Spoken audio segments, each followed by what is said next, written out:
ओम गम गणपतये नमः। ओम श्री सरस्वत्यै नमः। ओम श्री सद्गुरु परमात्मने नमः। ओम नारायण नारायण नारायण। योग वाशिष्ठ निर्वाण प्रकरण 45वां सर्ग 26 श्लोक तक पढ़े रहेगा। संसार की वृत्तियों में सुप्त क्षीण उन्मत्त की तरह आनंद युक्त तथा भीतर में पूर्ण मन वाला यह मौनी पुरुष किसी अनिर्वचनीय स्थिति को प्राप्त हो जाता है। ये कल का ही श्लोक है जिसको हम लोगों ने समझ लिया है।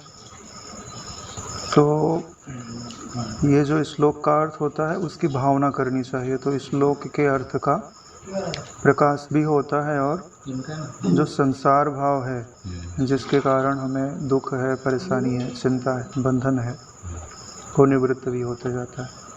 तो अभी अपने हृदय में ये दृढ़ भाव करिए कि जो हमारी संसार वृत्तियां हैं वो सुप्त हो चुकी हैं। अब हमारा मन किसी नाम के प्रति, किसी रूप के प्रति अच्छे या बुरेपन का भाव नहीं कर रहा है, बल्कि इसकी जो संबित है वो दृश्य की ओर से पलट करके देखने वाले की ओर लग रही है। और जो देखने वाला है वास्तव में वही आनंद रूप है। अब मेरा चित्त जो है वो उसी आनंद को ग्रहण कर रहा है। सारा जो जगत था वो मन से ही प्रकाशित था। मन उसको देखना चाहता था तो ही देखता था। यह जगत अगर मन देखना नहीं चाहे तो उसको देख नहीं सकता है, क्योंकि देखने के लिए उसे इंद्रियों से तादात्म्य करना पड़ता है। अगर तादात्म्य नहीं करेगा तो कुछ दिखेगा थोड़ी। अगर वही मन स्वरूप का चिंतन करके शांत होना चाहे और शांत होने लगे तो संसार का कोई अस्तित्व ही नहीं है। तो जब अपने स्वरूप की ओर यह मन पलटता है तब उसमें आनंद स्फुरित होता है। उसी के लिए कहा जा रहा है क्षीण उन्मत्त की तरह, यानी आनंद की अधिकता होने से। और आनंद इतना ज़्यादा हो गया है कि अब आनंद बाहर छलकने लग गया है। उन्मत्त आदमी कब होता है कि जब उसके भीतर किसी चीज़ की इतनी प्रधानता हो जाए कि उसके कंट्रोल में ही ना रह जाए, तो उसी को उन्मत्त बोलता है। तो अब उसके भीतर में आनंद इतना अधिक है कि अब वो बाहर प्रकट होने लग गया है। इसके लिए लिखा हुआ है क्षीण उन्मत्त की तरह आनंद युक्त। भीतर में पूर्ण मन वाला है। मन जो है वो उपजा क्यों है? क्योंकि उसे अपने में अतृप्ति का एहसास है। यानी वो अपने ही किसी खोए हुए हिस्से को ढूंढ रहा है, और जब वो मिल जाएगा तो वो पूर्ण हो जाएगा। वैसे भी ईश्वर जब सृष्टि करता है तो कहा जाता है कि प्रकृति और पुरुष दोनों अलग अलग हो जाते हैं। जो पुरुष है वो साक्षी तत्व है, जो प्रकृति है उसी साक्षी का व्यक्त तत्व। यानी ये जो प्रकृति दिखाई देती है उसको प्रकृति बोला जाता है, और जो देखता है उसको पुरुष बोला जाता है। तो दोनों अलग हुए तो ही तो सृष्टि प्रकट होती है। दोनों को एक कर दो तो सृष्टि खत्म। वही पूर्ण ब्रह्म है। तो जब आपका मन अधूरा कब हुआ? जब उसे चैतन्य से अलग कर दिया गया। मन यानी प्रकृति, और अलग किससे हुआ? पुरुष से। जब पुरुष से यही प्रकृति रूप मन एक हो जाता है तब मन पूर्ण हो जाता है, या हम पूर्ण हो जाते हैं। क्योंकि हमारा अभी गिनती मन में ही लगती है। मन दुखी तो हम दुखी, मन चिंतित तो मैं चिंतित, मैं बंधन में, मन बंधन में तो मैं बंधन में। गिनती कहाँ है हमारी? जहाँ मन है ना। तो जिस दिन मन पूर्ण हो जाएगा उस दिन हम पूर्ण हो जाएंगे। वास्तव में हम तो पूर्ण ही है, लेकिन मन को पूर्ण घटित होते हुए देखना पड़ता है। अगर मन पूर्ण नहीं हुआ तो यात्रा अधूरी है। स्वरूप तो सबका ही पूर्ण है। जो नरक में कष्ट भोग रहा है उसका भी स्वरूप ब्रह्म है, और जो इंद्र बना हुआ है उसका भी स्वरूप ब्रह्म है, और जो आत्मपद में भली भांति स्थित हैं, विष्णु पद पर आरूढ़ है, शिव पद पर आरूढ़ है, गुरु पद पर आरूढ़ है, उनका भी स्वरूप ब्रह्म है। तो सब में अंतर किसका है? संबित का अंतर है ना। एक की संबित विषय अनुगामी हो गई, हाँ, तो उसका मन पूर्ण तत्व की ओर नहीं गया। जहाँ मिल करके वो पूर्ण हो जाता उधर नहीं गया, गया किधर? जिधर उसकी अपूर्णता और बढ़ने वाली थी, विपरीत दिशा में, छाया की तरफ गया, प्रतिबिंब की तरफ गया, बिंब की तरफ नहीं गया। बिंब की तरफ जाता तो मिल जाता। लेकिन अब जो ये समाधि रूपी वृक्ष पर जिसका मन आरूढ़ हो रहा है, वह तो अपनी मंजिल की ओर चल रहा है, तो अब उसका मन पूर्ण हो रहा है। जब आपका मन पूर्ण हो जाता है तब आपके मन की, चित्त की जो अवस्था है वो अनिर्वचनीय हो जाती है, उसे शब्दों में कहा नहीं जा सकता। 27वें श्लोक में कहते हैं, वह ज्ञानी पुरुष उस तरह के स्वरूप में पहुंचकर क्रमशः मोक्ष रूप परमार्थ फल के निकट ऐसे प्राप्त हो जाता है जैसे सिद्ध योगी मेरु के शिखर पर। यानी धीरे धीरे भूमिकाएं बढ़ती जा रही हैं। तो यह जो ज्ञानी पुरुष है, उस स्वरूप रूपी वृक्ष, जो समाधि है वो एक तरह से अपना स्वरूप ही है। ज्यों-ज्यों आप उस पर चढ़ते जाएंगे त्यों-त्यों आपकी भूमिका बढ़ती जाएगी, मोक्ष फल की निकटता होती जाएगी। इसीलिए क्या कहा गया है कि मोक्ष रूप परमार्थ फल के ऐसे निकट हो जाता है जैसे सिद्ध योगी जो होते हैं ना, वो संकल्प करके जहाँ जाना चाहे पहुँच जाते हैं। उन्हें मेरु पर्वत पर चढ़ने के लिए न किसी रस्सी की ज़रूरत है, न अन्य साधनों की ज़रूरत है। संकल्प किया नहीं कि पहुँच गया। वायु मार्ग से जा सकते हैं, आकाश मार्ग से जा सकते हैं, नहीं तो संकल्प से वहाँ पहुँच सकता है। उनके लिए देश बाधा उत्पन्न नहीं करता है। ऐसे ही जिसमें पूर्ण वैराग्य घटित हो गया है, संसाराकार वृत्तियों से जिसको रंच मात्र संग नहीं है और जिनका मूल्य नहीं है और स्वरूप का स्पष्ट ज्ञान है, उनके लिए तत्व की समाधि में खड़े होना ठीक वैसे ही है कि इच्छा की और खड़े हो गए, कोई यत्न नहीं है। कोई यत्न नहीं है। इसको एक और उदाहरण से समझ सकते हैं कि जैसे आप घर में ही बैठे हो और याद आई यार कि कहीं घूमने जाना है, तो घूमने जाने की संबित हुई और मनोराज्य चलने लग गया कि हम भाई इतने इन लोगों के साथ घूमने के लिए गए हैं, रास्ते में जा रहे हैं, कहीं एक्सीडेंट हो गया, सामने वाली गाड़ी से एक्सीडेंट हो गया, उसकी गाड़ी जो है वो टूट फूट गई, उसमें से लोग उतरे, पुलिस वाले आ गए, बोले चलो थाने, मतलब जो भी प्रपंच रचना था रास्ते चले गए। फिर थोड़े समय में बोले कि यार अब परेशानियाँ बढ़ती गई, अब उस परेशानी से छूटना है तो क्या होगा? रंच मात स्मृति या अरे यार ये तो मैं क्या सोच रहा हूँ। केवल इतना ही सोचा, जितनी भी कल्पनाएं थी सारी की सारी व्यतीत हो गई और व्यतीत हो करके वो वहाँ पहुँच गया जहाँ पहले से ही था। वास्तव में जो तत्व है वहाँ पे हम पहले से ही विराजमान हैं। ये जो संसार हमको भास रहा है, जिसमें हम देह से तादात्म्य किए हुए हैं, अपना पराया मान रहे हैं, ये एक तरह से मनोराज्य है। ऐसे मनोराज्य को ख़त्म करो और तुरंत याद आएगा अरे यार कहाँ था मैं। ऐसे योग वशिष्ठ में दृष्टांत है कि बाद में याद आता है अरे क्या हुआ, जैसे राजा लवण का पढ़ो आप। नहीं वो दूसरा था ना, वो जो मोर पिंच से। हाँ वही राजा लवण। एक मुहूर्त में कितने वर्षों की परंपरा बीत गई। खाली मोर का पंख ऐसे घुमाया था उसमें वो राजा घोड़ा लेकर के गया, शिकार खेलते खेलते कहाँ निकल गया है, मरुस्थलों को पार करते करते, न भोजन न पानी। अंत में एक स्त्री दिखी जो जामुन का रस और चावल लेके जा रही थी अपने पिता के लिए, काली कलूटी एकदम। तब उसको वही जान पे बनाई। तो उसने बोला कि हे भंते, हे प्रिय, थोड़ा सा मुझे दे दे।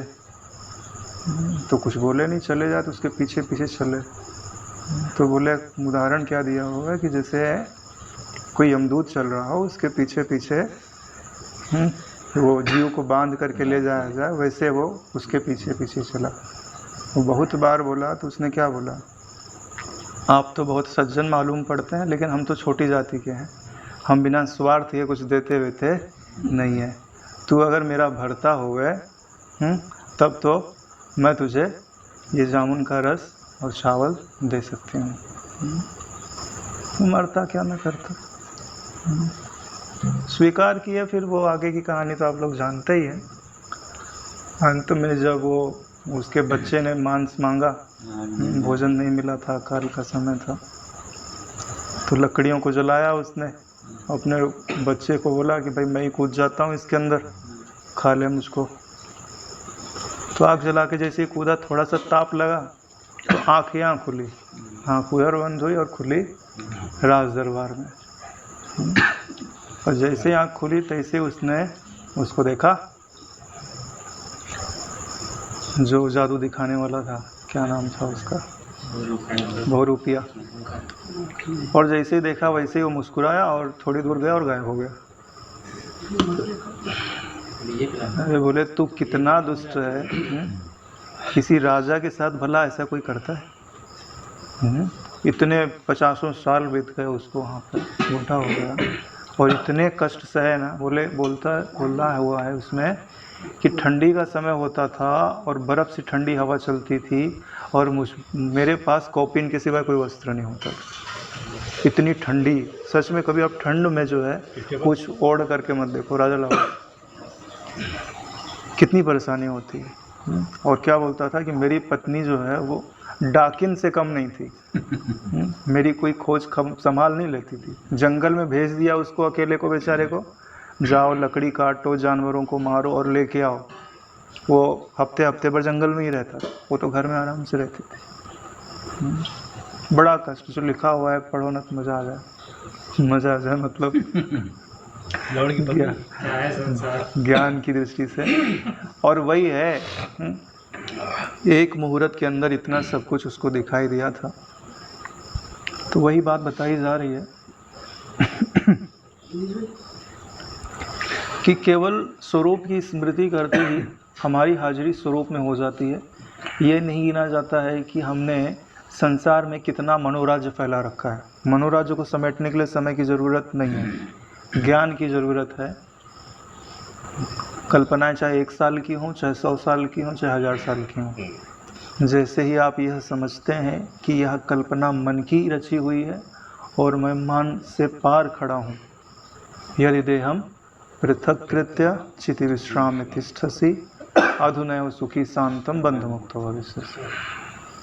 अष्टावक्र जी का वचन है, जैसे ही अपने को मन से अलग करते हो और अलग करने वाले की ओर संबित लगाते हो, अलग करके छोड़ नहीं दो तो फिर मिल जाएगा। जैसे मैग्नेट है, दोनों चिपके हुए हैं, आपने अलग कर दिया तो छोड़ दोगे फिर से मिल जाएंगे। जिससे अलग किया उसको वही रहने दो और खुद जो ओरिजिनल मैग्नेट है उसको लेके चले जाओ, हाँ तो वहीं पड़ा रह जाएगा। रेंज से बाहर जाना पड़ता है। ऐसे ही विषयों का एक रेंज है, जब तक उस रेंज से अपने साक्षी तत्व के निश्चय को बाहर नहीं ले जाओगे, विषय बार बार खींच ले जाएगा, मिला देगा। आप रोज़ विचार करोगे कि मैं अलग हूँ, शांत रूप हूँ, ये अशांत रूप है, मैं प्रकाशक हूँ, ये प्रकाश से है, मैं चेतन हूँ, ये जड़ है, मैं पुरुष हूँ, ये प्रकृति है, मैं ज्ञाता हूँ, ये ज्ञेय है। ठीक है, लेकिन पहले का जो अभ्यास है, पहले से हमको पता है कि हमको विषयों में रस आता है। यह जो रस बुद्धि है वो विषयों के अंदर एक चुंबकत्व उत्पन्न करती है। अब इस रेंज से पार जाने के लिए आप में होना चाहिए वैराग्य, और उस वैराग्य और दूसरा विचार, दो ही चीज़ें लगती हैं, वैराग्य और विचार। विचार करके संवेदन को जानने वाले की ओर लगाया और जो प्रियता विषय में दिखती थी उसी प्रियता का उपयोग किसने किया, जानने वाले ने। वास्तव में जानने वाले में ही रस है। आप साइंस पढ़ के देख लो कि आपको जब अच्छा लगता है तो कौन सा हार्मोन रिलीज होता है, डोपामिन। अगर कुछ ना किया जाए, आप में वो हार्मोन की मात्रा बढ़ा दी जाए, आप बिना कुछ किए ही प्रसन्न हो जाओगे, खुश हो जाओगे। एक होता है स्ट्रेस हार्मोन, अगर स्ट्रेस हार्मोन आप में बढ़ा दिया जाए, कोई कारण नहीं, आप दुखी हो जाओगे, चिंतित हो जाओगे। ये जो आपके साथ खिलवाड़ किया जा रहा है, एक केमिकलों का लोचा है। एक केमिकल बढ़ा दिया जाता है, आप कामी हो जाते हो। एक केमिकल बढ़ा दिया जाता है, आप क्रोधी हो जाते हो।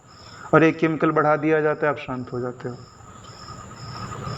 साइंस बोल रहा है, एक्सपेरिमेंट करके देख लो, हो जाएगा। प्याज लहसुन क्यों नहीं खाते? इसलिए तो खाते नहीं हो कि ये वो केमिकल है जो काम को बढ़ाने वाले केमिकल को उद्दीप्त करता है। इलायची आप क्यों खाते हो? क्योंकि इलायची जो है मन को शांत रखने वाली जो हार्मोन्स हैं उनको उद्दीप्त करता है। ये पूरे का पूरा विज्ञान है नारायण। एक तरह से हमको शरीर में होने वाले कुछ केमिकल के रिएक्शन ने अपने कंट्रोल में लेकर रखा हुआ। चेंज हमारे अंदर होता है, यानी वो हार्मोन रिलीज करने वाली ग्लैंड हमारे अंदर है, सामने वाले में नहीं है। सामने वाले के कारण वो घटना घटती ज़रूर है, लेकिन उसका रीज़न हम स्वयं होते हैं। बाहर दिखे कि भाई अब स्ट्रेस हार्मोन रिलीज होना चाहिए, लेकिन आपका नियंत्रण है अपनी बॉडी पे, अपने मन पे। आपने भावना कर ली कि जो दिख रहा है वो झूठा है। जैसे बोला झूठा है, तैसे माइंड को बोला अच्छा ये झूठा है, तो टीवी में देख रहा है क्या? बोले हाँ ये टीवी में दिख रहा है, ये सच्चा नहीं है। तो माइंड को लगा कि हाँ यार ये तो झूठा है। अब इसको तनाव में लेने की ज़रूरत नहीं है। जैसे आग जल रही है तो माइंड रीड करेगा, चाहे आग पर्दे के ऊपर जल रही हो, चाहे आग सचमुच में जल रही हो। माइंड आपको ये बताएगा कि आग जल रही है। और टीवी में देखते हो, आपको अच्छा क्यों लगता है? उसको सत्य मानते हो कि आदमी आग में जल रहा है तो उसको पीड़ा हो रही होगी, ऐसा इमेजिन करते हो, तभी तो अच्छा लगता है, बुरा लगता है। अरे भाई कार्टून देखते हो तो कोई गुस्सा नहीं आता है, वो जो है वो चूहा जो है वो बिल्ली को मारता है तो आप दुखी थोड़े होते हो कि इसका सिर कट गया है। लेकिन अभी पिक्चर के अंदर कोई किसी को मार देता है तो दुख होता है, सच्चे आदमी को मार देता है। क्यों? कारण क्या है कि अभी पिक्चर में भी हमारी उसके अंदर सत्य बुद्धि है और कार्टून में सत्य बुद्धि नहीं है। वो कितना भी उसको मारे, कितना ही उसको फ्राई पैन में सेके, कुछ अपने को बुरा नहीं लगता, मन में ग्रहण ही नहीं होता है। तो ये जो अपनी कल्पनाएं हो रही हैं, इन कल्पनाओं से आप पल भर में छूट सकते हो। कल्पनाएं कितनी है उससे महत्व तो नहीं है। पानी कितना है भाई, समंदर में कितना ही पानी क्यों ना हो, हमको बाहर ही किनारे ही खड़े रहना है, कोई दिक्कत ही नहीं है। अरे भाई हिंद महासागर से बड़ा सागर ले लो, प्रशांत महासागर ले लो, सबसे बड़ा महासागर। अरे पूरी पृथ्वी को डुबो डालो, क्या फ़र्क पड़ता है? किनारे खड़े रहना है तो कोई प्रॉब्लम है क्या? अरे भाई तैर के पार करना हो तो कोई प्रॉब्लम हो। इसलिए अष्टावक्र गीता में शुरुआत में ही बोल दिया कि अगर आप अपने आप को मुक्त देखना चाहते हो तो अलग कर लो, किनारे खड़े हो जाओ, कूदो मत चित्तवृत्तियों में। अगर एक बार आपने चित्तवृत्तियों में कूद गए तो आपकी वो हालत कर दी जाएगी ना, चिंता क्षुधा भय शोक में रातें तुझे दिखलावती, भव के भयानक मार्ग में बहुभांति है भटकावती। तू ऊंचा चढ़े नीचे लिए है जावती, तू चाहता ऊंचा चढ़े नीचे लिए है जावती। भव के भयानक मार्ग में माया तुझे भटकावती। चलिए, जो ज्ञान के वचन हैं, अगर पल भर भी हम ईमानदारी से विचार कर लेते हैं और सच में हमारी मांग है तो शांति का अनुभव तो होता ही होता। आगे कहते हैं, उस योगी की सप्तम भूमिका में कैसी स्थिति होती है? तो छठवीं भूमिका की थी, जब उसको आनंद प्रकट हो रहा था, मन पूर्ण हो गया था, वो क्षीण उन्मत्त किनाई हो गया था, संसार वृत्तियाँ सुप्त हो गई थी, सो गई। कहाँ गई पता नहीं, पानी में लहर सो गई, इसका मतलब समझते हो? कहाँ गई पता नहीं, क्योंकि उसका कोई वजूद नहीं है। मन की वृत्तियाँ, मन में जो वृत्तियाँ हैं वो सो गई, इसका मतलब क्या है? कहीं सोई पड़ी है क्या? है ही नहीं नारायण। पानी में सिर्फ लहर होता है ना। मन की वृत्तियों को सोने का मतलब है कि वो जल रूप हो गई। जल रूप होने का मतलब है कि चैतन्य ही चैतन्य है, मन नाम की कोई वस्तु नहीं है।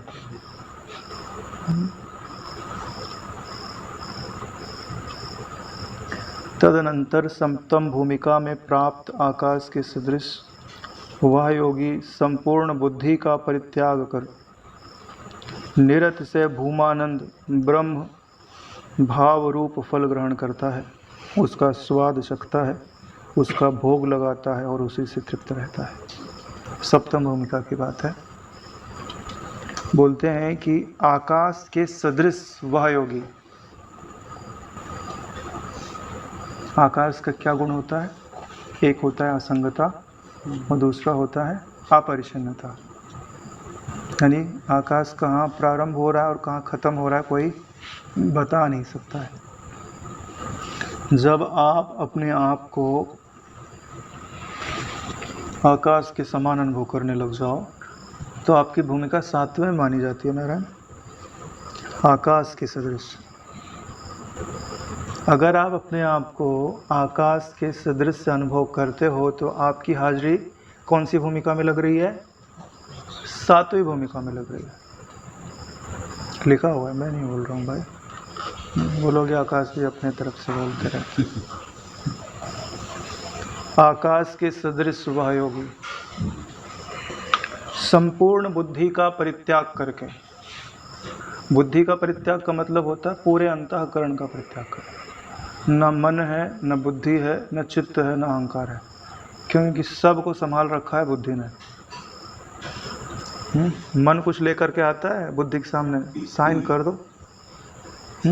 चित्त कुछ लेके आता है बुद्धि के सामने, साइन कर दो। अहंकार भी लेके आता है बुद्धि के ही सामने, हमारे पेपर पे भी साइन कर दो। अहंकार बोलता है मैं बहुत बढ़िया हूँ, हे बुद्धि साइन कर दे। क्यों? क्योंकि आपकी बुद्धि के साइन किए बगैर ये तीनों अस्तित्व नहीं रखते। न्यायाधीश है भाई वो। जैसे तुमने बोला मैं बहुत अच्छा हूँ, बुद्धि बताती है कि तुमने घृणित कार्य किया हुआ है, पता है मुझे। तुम बाहर वाला भले नहीं जानते, तुम्हारी बुद्धि तो जानती है ना तुमने किया हुआ है।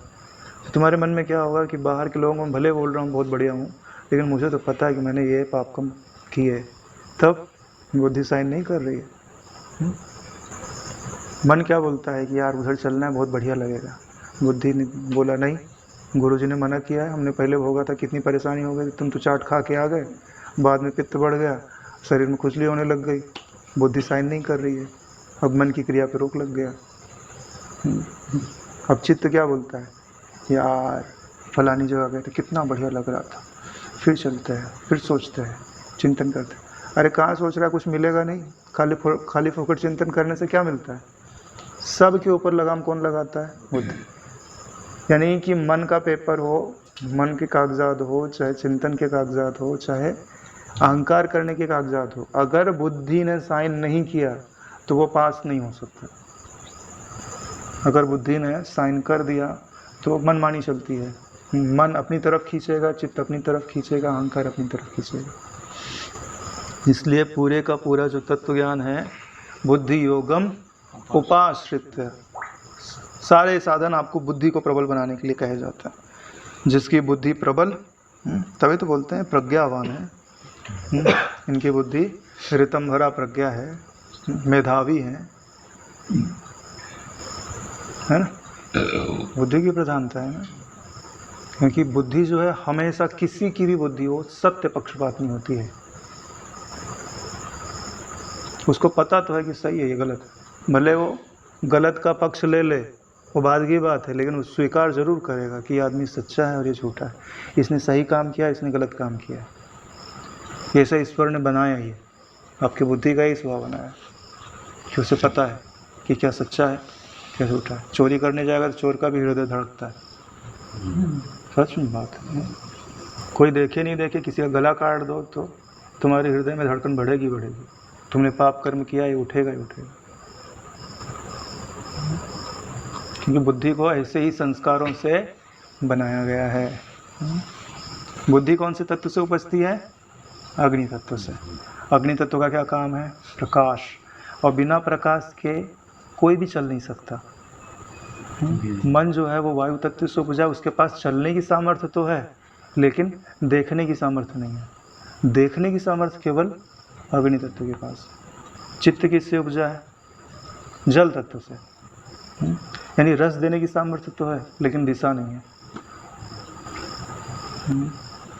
अहंकार किससे उपजा हुआ है?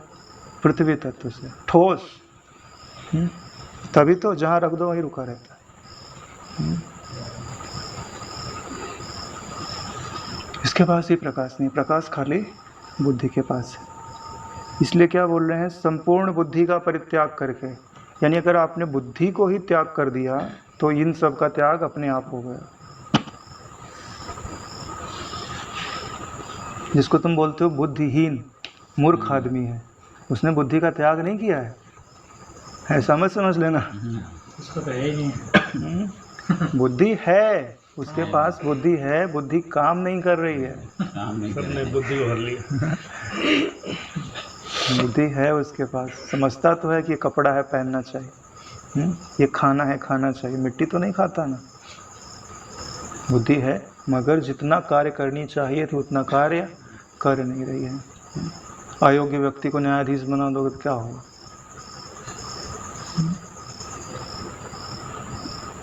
अगर आप बुद्धि का परित्याग यानी पूरे अंतःकरण का परित्याग कर सकते हैं तो आप में क्या घटना घटेगी? निरतिशय भूमानंद ब्रह्म भाव रूप फल को ग्रहण कर सकते हो आप। निरतिशय आनंद रूप जो फल है ब्रह्म भाव रूपी, उसको ग्रहण कर सकते हो। अच्छा, जैसे ये फल खाते हैं अपन, एप्पल उठाया खा लिया, ऐसे ही जो मोक्ष रूपी फल है, उसको कैसे खाया जाता है? हाँ, कैसे खाएंगे उसको? अरे नारायण, जो मोक्ष रूपी फल है वो है निर्विषय तत्व। क्या? इन फलों में त्रिपुटी बनती है, एक फल, एक खाने वाला और खाने की क्रिया। ठीक है? जब मोक्ष रूपी फल खाया जाता है तो उसमें त्रिपुटी नहीं बनती है कि कोई फल है और कोई खाने वाला है और कोई खाने की क्रिया है। क्यों? क्योंकि ये जितने भी उपमा दी जाती हैं वो सब होते हैं सविषय, और जो ब्रह्म तत्व है वो है निर्विषय। ना उसके अंदर नाम है न रूप है। अब इस फल को खाना है तो इस फल से एक हो जाओ। वो अपने आप आपको पोषित कर देगा, आपको खाने की ज़रूरत नहीं है। आपकी पांचों इंद्रियों को तृप्त कर देगा, वो भी सदा के लिए। उस फल को खाने के बाद, यानी उस तत्व से एक, खाने का मतलब उस तत्व से एकता करना होता है, यानी वही मैं हूँ। जब आपने उसको अपने मैं के रूप में स्वीकार कर लिया तो वो फल आपकी बुद्धि में प्रकट हो जाता है और करता क्या है? सब को तृप्त कर देता है। लिखा ही हुआ है, फल ग्रहण करता है, उसका स्वाद चखता है, उसका भोग लगाता है और उसी से तृप्त होता है। कोई भी पदार्थ आप खाते हैं तो सबसे पहले स्वाद आता है। जब स्वाद आता है तो आदमी पेट भर के खाता है। जब पेट भर के खाता है तब बोलता है आह, तृप्ति हो गई। ऐसे ही आत्मानंद में भी है। पहले पहल जो परमात्मा से एकता का अनुभव होने लगता है तो आनंद प्रकट होता है। आनंद के बाद जब उसी आनंद में वो निमग्न रहने लगता है, संसाराकार वृत्तियाँ तो गिनती में नहीं आती, कब की छूट गई। ना वृत्तियाँ हैं ना वृत्तियों के संस्कार हैं। संस्कार क्यों उपजते हैं? संस्कार तब उपजते हैं जब कोई संग्रह करने वाला होता है, तभी संस्कार उपजते हैं। कोई संग्रह करने वाला ना हो तो संस्कार उपजते हैं क्या? नहीं उपजते। जैसे आप कालूपुर से यहाँ आओ, ठीक है, कितनी भीड़ दिखाई देती है, उनका कोई संस्कार इकट्ठा होता है? नहीं इकट्ठा होता। लेकिन कोई अपना मिल गया तो उसका संस्कार इकट्ठा होगा, होगा ही होगा। क्यों? क्योंकि कोई ग्रहण करने वाला है, जो जिनसे आपका कोई परिचय नहीं है, उनसे कोई लेना देना नहीं है, तो वहाँ हम निरभिमान रहते हैं, खाली देखा और छोड़ दिया। अगर देखा और उनको गुजरने दिया तो अगर शत्रु के साथ भी ऐसा करो, मित्र के साथ भी ऐसा करो तो तत्वज्ञ हो गए। लेकिन हम क्या करते हैं? मित्र को दूर भगाना चाहते हैं तो अहंकार खड़ा हो जाता है, क्योंकि भगाने वाला परिचिन्न होगा ना। लाने वाला परिचिन नहीं होगा ना, आप देह से जुड़े ना, क्योंकि वो अनुकूल है तो देह के, प्रतिकूल है तो देह के। तत्व का तो अनुकूल और प्रतिकूल नहीं होता ना। ऐसे ही जब कर्ण जो है युद्ध कर रहा था अर्जुन से, तो वो कौन सा नाग था? खांडव वंश जलाए थे तो हाँ, वो सर्प था। वो आया, बोले कि आप मेरे को अपने बाण पे चढ़ा करके अर्जुन के पास जाने दो, मैं अर्जुन का काम बना देता हूँ, मतलब ऊपर पहुँचा देता हूँ। तो कर्ण ने क्या बोला? तू क्या समझता है मेरे पास सामर्थ्य नहीं है? मैं तेरी सहायता लूँगा मारने के लिए, वो भी एक सर्प की। ये जो दुश्मनी है, शत्रुता है, इसी जन्म तक तो है, सदा के लिए तो नहीं है ना। जो होना था वो तो हो चुका है, अब मैं अधर्म से युद्ध नहीं करूँगा।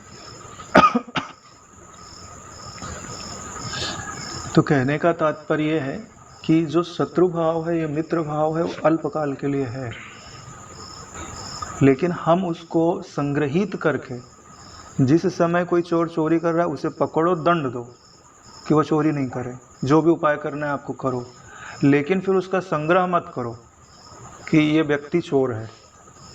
इलाज उस समय कर दिया, इलाज करके छोड़ दिया, जाओ। ना अच्छे पने का संग्रह किया ना बुरे पने का, तो मुक्त हो। अगर आपने संग्रह कर लिया कि ये व्यक्ति अच्छा ही है, तो जिस समय तुमसे उसने अच्छे का व्यवहार किया था उस समय उसकी वृत्तियाँ अच्छी थी तो वो अच्छा था। क्या बताओ जब तुम उसको मित्र समझ रहे हो उसके मन में तुम्हारा गला काटने का विचार आ रहा हो।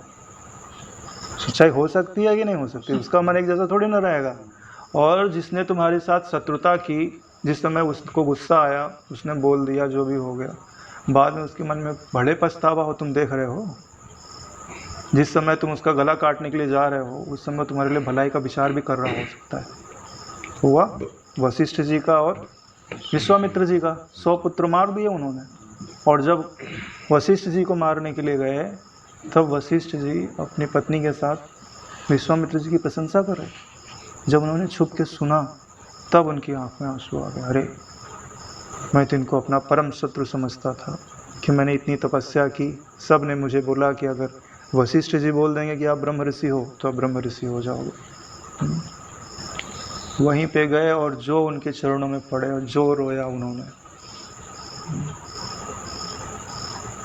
तो उनकी दृष्टि में शत्रु भाव था ना, लेकिन वशिष्ठ जी के हृदय में शत्रु भाव था क्या? नहीं था। 100 पुत्र मार दिए लेकिन कोई शत्रु भाव नहीं। मुक्त इसको बोलते हैं, बदल दिया अंतःकरण। और विश्वामित्र ने ऐसी सामर्थ्य, जो मरे थे उनको जिंदा कर सकते थे। क्या फर्क पड़ता है? 100 के 1000 बना सकते थे, नई सृष्टि बना सकते थे। लेकिन उनसे बड़ी चीज क्या थी? वशिष्ठ जी की समता। तो इन वचनों के संस्कार संग्रहित करते रहना चाहिए, क्योंकि ज्ञान जो है वो दोहराने से ही पुष्ट होता है। जितनी बार हम लोग सुनेंगे, समझेंगे, दोहराएंगे, उतनी बार हमारा जो अंतरात्मा है, जो वास्तव में देव है, ये उसकी पूजा हो रही है ना। और पूजा का फल तो मिलता ही मिलता है। नहीं मिलता है? अरे मिलता है नारायण। मेघनाथ ने अपनी पूजा पूरी कर ली होती ना तो कोई हरा नहीं सकता था उसको। इसे तो खंडित करना पड़ा। इसे तो खंडित करना पड़ा। ये जो हमारी पूजा चल रही है आत्मदेव की, जो अभी हम कह रहे हैं, हमारे मुख से निकल रहा है, कानों से जो सुनाई दे रहा है, ये उस आत्मदेव की पूजा है। और माया नहीं चाहती है कि कभी पूरी हो। इसके लिए बोले रोज वही तो सुनते हैं, एक ब्रह्म है और दूसरा जगत है, और जगत मिथ्या है और ब्रह्म सत्य है। रोज यही तो बात बताते हैं। एक भाई थे, मेरे को यही बताते थे, योग वशिष्ठ में 2-3 तो बातें लिखी है और तुम रोज पढ़ते हो वही।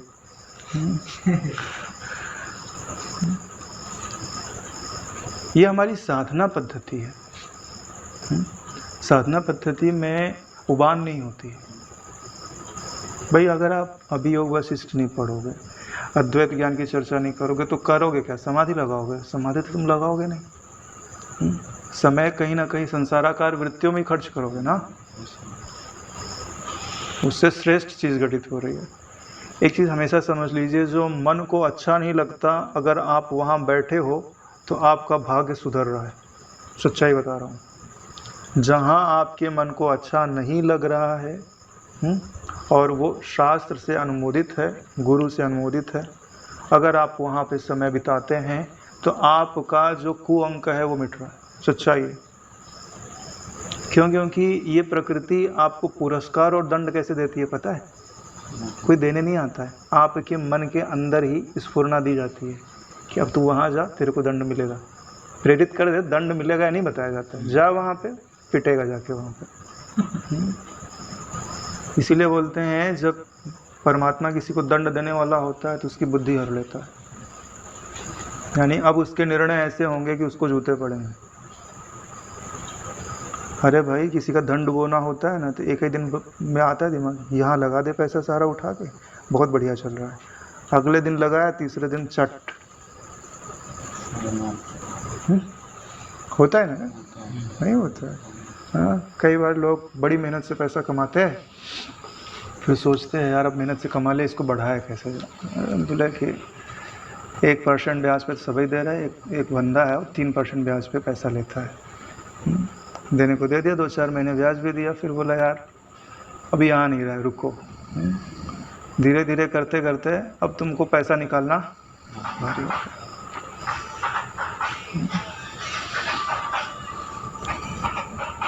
तो नारायण ये जो 7वीं भूमिका में है, वो जो मोक्ष रूपी फल है उसको चखता है, चखने पर वो आनंद से पूर्ण हो जाता है। तो एक बार टच कर दिया ना जीभ से, तो अब जीभ उसका स्वाद छोड़ नहीं सकती, तब फिर वो उसको भली भांति खाता है।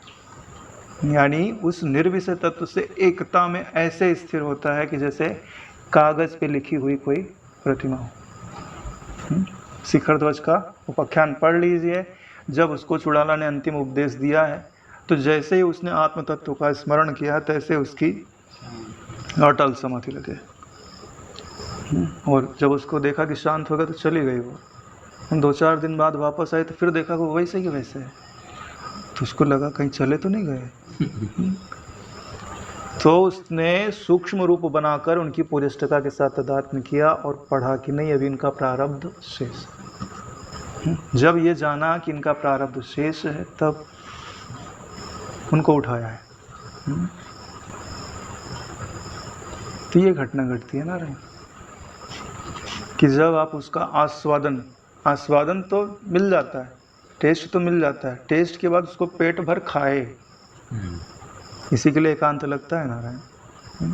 पेट भर खाने पर फिर क्या होता है? तृप्ति होने लगती है। जब अपने आप में भली भांति तृप्त हो जाता है तो उसकी तृप्ति उसके चारों ओर फैलने लगती है। जिस चीज़ को छूता है ना वो भी तृप्ति का अनुभव करने लगती है, जिस चीज़ को देखता है ना वो भी तृप्ति का अनुभव करने लगती है। उसको शरीर से छू करके जो हवा जाती है ना वो भी दूसरे को शांति देने लगती है, तृप्ति देने लगती है। यानी भीतर में इतना तृप्त है कि उसको देखने वाला, सुनने वाला, चखने वाला नहीं बोल सकते, स्पर्श करने वाला, हाँ उससे छुए हुए पदार्थों को चखने वाला प्रसाद हो जाता है। चलता फिरता कल्प वृक्ष होता है भैया, वो ब्रह्मज्ञानी का जो वपु होता है, वो तो रंच मात्र मिला है आपको। जितना उनको मिला है ना वो बाहर आते आते जैसे फिल्टर लगा दिया जाए, फिल्टर होते होते होते होते बाहर बहुत कम प्रकाश निकलता है। 5 कोष का आवरण है ना, एक एक कोष से वो आनंद छनते छनते छनते जब बाहर इतना है तो जहाँ पे वो खड़े रहे होंगे वहाँ कितना होगा? अनलिमिटेड, अगाध। एक बार चला जाए क्यों? बढ़िया वर्णन है, एक आध बार चलते हैं। हे रामचंद्र जी, संकल्पित पदार्थों के परित्याग से दिन पर दिन जो विस्तृत शुद्ध आत्मभाव में विश्रांति होती है वही परमार्थ की प्राप्ति कही जाती है। अभी यही बात हमने चर्चा की है, संकल्पित पदार्थों के परित्याग से और दिन प्रतिदिन विस्तृत शुद्ध आत्म स्वभाव में जो विश्रांति होती है। विस्तृत शुद्ध आत्म स्वरूप में विस्तृत शब्द क्यों लगा है नारायण? हाँ, कि कहीं जाने की ज़रूरत नहीं है, वो फैला हुआ है सब जगह, सब देश में, सब काल में और सबका। यानी उसका कहीं पे भी अभाव नहीं है। चींटी जो है, मन रूपी चींटी जो है, वो शक्कर के पहाड़ पे ही है। हाथ पाँव नाक कान पूरा शरीर उसका शक्कर पे ही है। पहचान हो जाए तो काम हो जाए। पहचान है कि नहीं है? पहचान है, प्रेम नहीं है। बिना भक्ति के आ गए ना हम लोग। ज्ञान पाने का अधिकारी कौन? जो कृत उपासक होता है, जिसके मन के अंदर धारणा की इतनी प्रबल शक्ति है कि वो धारणा करे तो उसका इष्ट प्रकट हो जाए और उससे बात करे। इतनी जिसकी शक्ति होती थी पहले, उसी को उपदेश दिया जाता था तत्व ज्ञान का। अब बापूजी ने देखा ये लोग तो कभी इतना कमा पाएंगे नहीं, हाँ तो भैया तुम ले लो, इसको रखे रहना, जब तुम्हारी इतनी योग्यता हो जाएगी तो उस ये वाला जो रखा है ना, उसको उठा के उसमें मिला देना तो काम हो जाएगा। योग्यता तो आपको कमानी पड़ेगी नारायण, पहले नहीं किया तो बाद में करो। हालांकि बाद में करना और कठिन हो जाता है। क्यों? क्योंकि आपने जो ज्ञान सुना हुआ है वो आपको उपासना करने नहीं देता। करने क्यों नहीं देता? बोलते हैं हम तो पूरे हो गए, हमने सुन लिया समझ लिया, हो गया काम। काम नहीं हुआ जब तक आपका मन पूर्ण नहीं होता। लिखा हुआ है ना नारायण, संकल्पित पदार्थों का जब तक परित्याग नहीं होता और दिन प्रतिदिन उस शुद्ध विस्तृत आत्म स्वभाव में विश्रांति नहीं घटित होती है, तब तक यात्रा पूरी नहीं हुई भाई। पूरी मत मानो, चलते रहो। नुकसान भी क्या है? तुमने तो अपने आप को पहले ही पूरा मान लिया। हाँ तो चलते रहोगे तो पूर्णता घट थोड़ी ना जाएगी, तो भी चलो। मैं कहाँ कहता हूँ कि आप अपने आप को अधूरा मानो, मगर चलो, क्योंकि हमारा जो परंपरा है वो क्या कहती है? यावत जीवेत त्रयो वंदेत, ईश्वरो गुरु वेदांतश्च। जब तक जियो, तीनों की वंदना का मतलब होता है कि इनका अनुगमन करना चाहिए। इनके पूजा करने का क्या मतलब होता है? जिसको आप श्रेष्ठ मानते हो, जिनके वचनों का आप पालन करना चाहते हो, उनसे जो जुड़ने की प्रक्रिया है उसी को तो पूजा बोलता है। उनसे जो अनुग्रह प्राप्त करने की प्रक्रिया है उसी को तो पूजा बोलता है। तो जब ऐसे शुद्ध स्वरूप में विश्रांति प्राप्त होती है ना, तो उसी को परमार्थ की प्राप्ति कही जाती है। परम अर्थ की प्राप्ति होगा, सब कुछ प्राप्त हो गया नारायण। त्रिपुटी रूपी अपने अर्थ को विलीन कर भेद बुद्धि अभेद रूप में ही जो अवशिष्ट रह जाती है, यानी त्रिपुटी भेद का साक्षी चेतन ही अपने अर्थों का विलय कर जो शेष रह जाता है, उसी को विद्वान लोग आदि और अंत से रहित शुद्ध एक ब्रह्म कहते हैं। ये ब्रह्म की एक परिभाषा भी है। मुझे कोई बोलता है भैया तुम ब्रह्म ब्रह्म बोलते हो, ब्रह्म की क्या परिभाषा होती है? तो ये परिभाषा याद रखनी चाहिए कि ब्रह्म की क्या परिभाषा है। देखो, जितने भी विषय होते हैं उनका ज्ञान बिना त्रिपुटी के नहीं होता है। त्रिपुटी रूपी अपने अर्थ को विलीन कर, और जब आपको ब्रह्म स्वभाव में स्थित होना तो क्या करना पड़ेगा? त्रिपुटी रूपी अर्थ को विलीन करना पड़ेगा। भोक्ता भोग्य और भोग, ज्ञाता ज्ञान और ज्ञेय, प्रमाता प्रमाण और प्रमेय, कर्ता कर्म और क्रिया। ये जो त्रिपुटी बन रही है, जो साक्षी तत्व है, इनसे अलग है। लेकिन आपको ब्रह्म तत्व में पहुंचना है तो क्या करना पड़ेगा? ये जो त्रिपुटी अलग है इसको शून्य रूप करना पड़ेगा, विलीन करना पड़ेगा। इसीलिए कहते हैं त्रिपुटी रूपी अपने अर्थ को विलीन करके, यानी त्रिपुटी को ही विलीन करके, यह जो भेद बुद्धि है कि ये अलग ये अलग ये अलग, उस भेद बुद्धि को अभेद रूप में परिणत कर दो। भेद को अभेद में बदलोगे तभी तो त्रिपुटी लीन होगी। और इनको लीन करने के बाद जो शेष बचता है, जो अवशिष्ट रहता है, उसी को विद्वान लोग साक्षी ब्रह्म कहते हैं, शुद्ध ब्रह्म कहते हैं। याद हो गया? जो त्रिपुटी रूपी भेद है, उसको अपनी बुद्धि के अभेद भाव के निश्चय से विलीन करने पर जो अवशिष्ट रहता है, जो शेष रहता है, उसी को शुद्ध ब्रह्म कहता है। ये 30वां श्लोक है। आज ही विश्राम लेता है। ओम सहना भवतु सहनो भुनक्तु सह वीर्यं करवावहै तेजस्विनावधीतमस्तु मा विद्विषावहै। ओम शांति शांति शांति। श्री सद्गुरुदेव भगवान की जय।